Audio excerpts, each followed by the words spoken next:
think, act, and prosper. You are now tuned into the Money Level Show. Hey everyone, welcome back to the Money Level Show where we think, act, and prosper. My apologies, it's been a while. I've been busy, having stuff to do, but you all know that I am keeping my finger on the pulse of what is happening in our macroeconomic environment, as well as the micro factors, and you all know that we will get into it. So today, we're going to talk about this bill that was actually pushed forward. It's called the Inflation Reduction Act. So we're going to talk about that. So apparently Senator Chuck Schumer and Joe Manchin actually came together and they formed this bill, and they want to help fight inflation. So inflation is becoming a big concern, especially for the Democratic Party. We have midterms coming up and they want to get voted back into their seats. They want to keep that paycheck, right?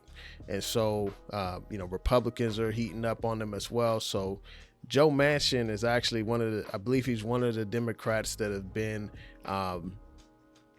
very oppositional to a lot of things like the Build Back Better plan. And he's actually blew up a few different deals that the Democrats were trying to get passed, and they weren't able to get his favor for some of those things. And so for him to come forward with Chuck Schumer, I mean, that shows that they are seeing the pain that people are experiencing with inflation, or at least pretending to see the pain seeing the pain and mostly wanting to do this for their own self-interest or whatnot, with midterms coming up. So let's go ahead and get into this.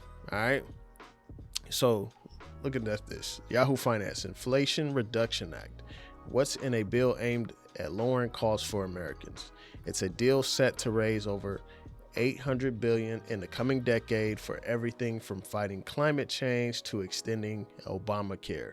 And it's projected to bring down the deficit to boot. Okay, so they're talking about bringing down the government deficits, right? They also threw climate change in there, which, I mean, that, obviously, goes back to the Build Back Better plan when they wanted to spend a lot of money on EV charging stations and things like that. Senators Chuck Schumer and Joe Manchin surprised the world on July 27th. They said surprise the world. Like, does this impact the world, or does this just impact America? I guess it impacts the world if you're talking about reducing the deficit and we have the reserve currency. But yeah, I mean, they surprised the world on July 27th when they released a sweeping 725-page bill known as the Inflation Reduction Act, instantly resuscitating a key Democratic agenda item aimed at bringing down costs for the middle class. Now, imagine if this bill gets passed and inflation does not come down. That would just be an epic fail. The compromise comes after President Joe Biden's expansive Build Back Better plan stalled in Congress and appeared to be dead for good. There was a lot of gridlock. You have, I think it's 50 Republicans, 50 Democrats in the Senate, and it was just straight gridlock. They were not able to get this passed. While the so-called IRA may be a far cry from some early Democratic ambitions, it still has plenty of hurdles before it becomes law. The deal makes a potentially giant win for Biden and the Democrats just a few months before midterm elections. Oh, wow. So there's an agenda here for sure. So such, whoever that is, says huge opportunities for investment. While Republicans are expected to line up en masse against the proposal, the bill has gained support from former Treasury Secretary Larry Summers, who notably predicted Biden administration's post-pandemic stimulus efforts would stoke inflation. This bill is fighting inflation and has a whole lot of collateral benefits as well, says Summers.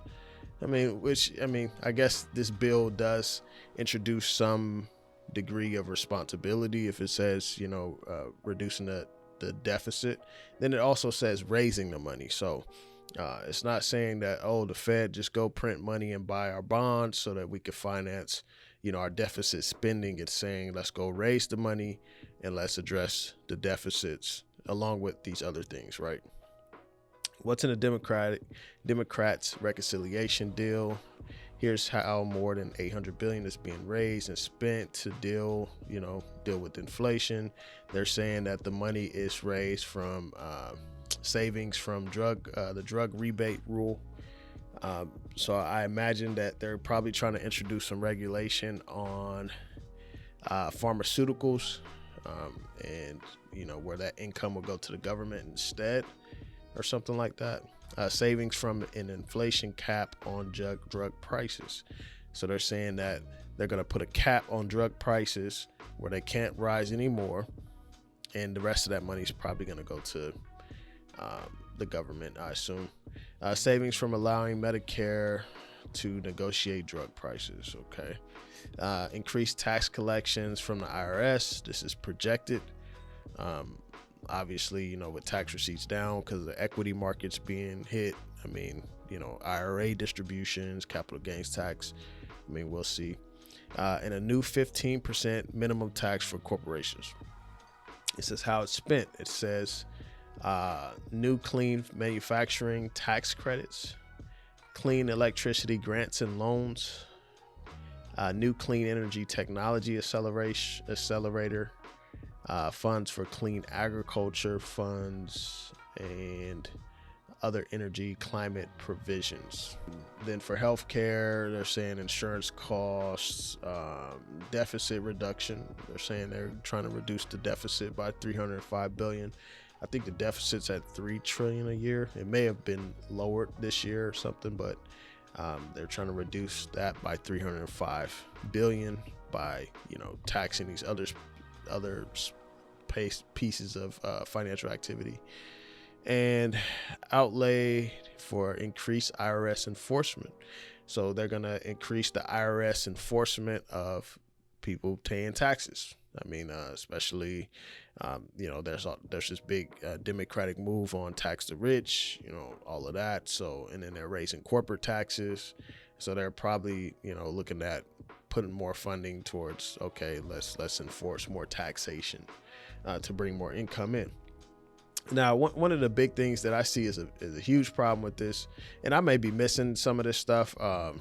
You all, I haven't read the 725 page bill. I mean, of course, that's a lot of time. And I don't get paid to do that. But they're focused on a lot of clean energy. They're not focused on the energy that we use today. The baseload power that we use for oil, natural gas, all those different things. They're not using that. They're not putting funding towards that. And this kind of just plays into what I've been telling you all about. There's underinvestment into oil and energy. And these new clean manufacturing and all this stuff, they need oil to mine the products, the lithium, and all these other things that they need for the clean electricity, and the EVs and everything. I mean, and so they're trying to spend a lot of money on here, but it's okay, well, you're not even taking care of the basic minimum that someone needs when most people have a gas powered car that takes fuel, a combustion engine, and they need gas. And so you're not investing in bringing more supply online. You're investing in bringing more clean energy and tax credits and such. And I mean, which I understand it for the future. I'm not opposed to it, but it's you guys, they're missing the point. It's the point is that we have a lack of supply in, oil, lack of supply in coal, because we haven't been investing there. And so we're kind of putting the cart before the horse. We need actual, provisions for the energy that we currently use, so that the prices can come down and stuff. So this is just this is a bill that they put out, and we'll see where it goes. I mean, obviously, they're trying to push this agenda of going clean energy, but I think that they're putting the cart before the horse, and they're speaking too soon. So drop your thoughts in the comments below. What do you think is going on with this? Do you think it's going to work? Do you think it's going to reduce inflation? I mean, I see inflation mostly in agriculture and in oil and in housing. And the way they're talking about spending the money, I mean, obviously addressing the deficits is good, but talking about spending everything on clean this, clean that, for climate goals and stuff, like I don't see that, bringing housing prices down. I don't see that bringing gas prices down, and I don't see that bringing food costs down. So let me know what you think. All right, y'all. Peace.